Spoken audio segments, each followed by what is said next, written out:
It took me a whole year after reaching the legal drinking age to finally have the guts to go to the Roost.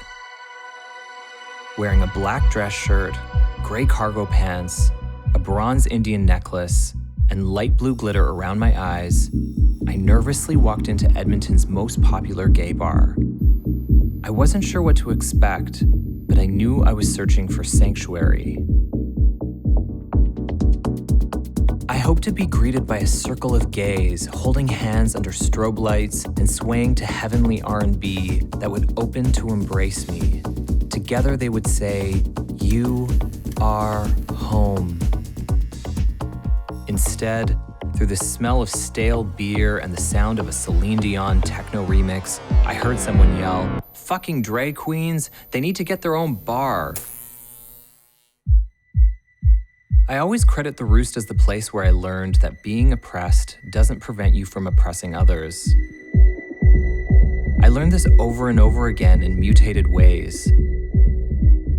Like when my best friend was told by the lesbian clique that she wasn't a real dyke unless she shaved her head.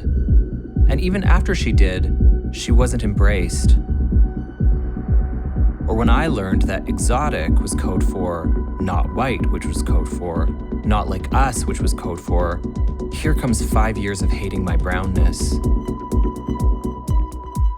Or when I ran into one of my high school bullies and panicked, assuming that he must have tracked me down, never imagining that he might be queer.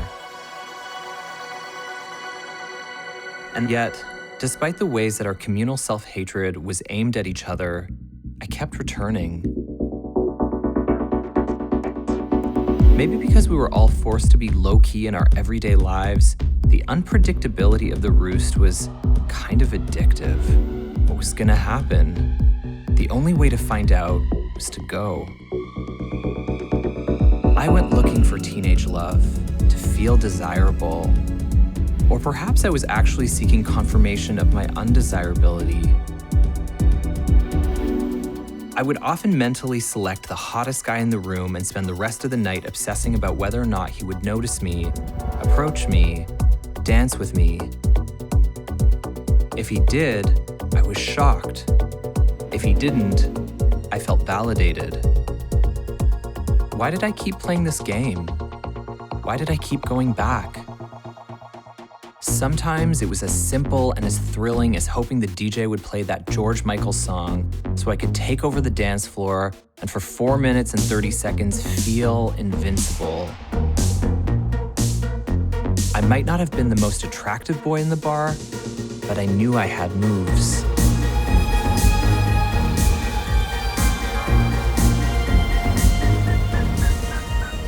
After relocating to Toronto, I found myself missing the Roost.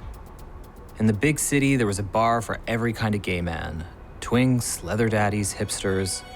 There were few bars for queer women, often pop-up women-only spaces.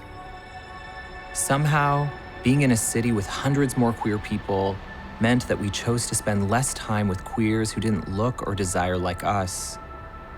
The privilege of numbers had resulted in a new kind of segregation between us. The wish that had been shouted at the Roost that drag queens needed to get their own bar turned out to be a prophecy that had come true.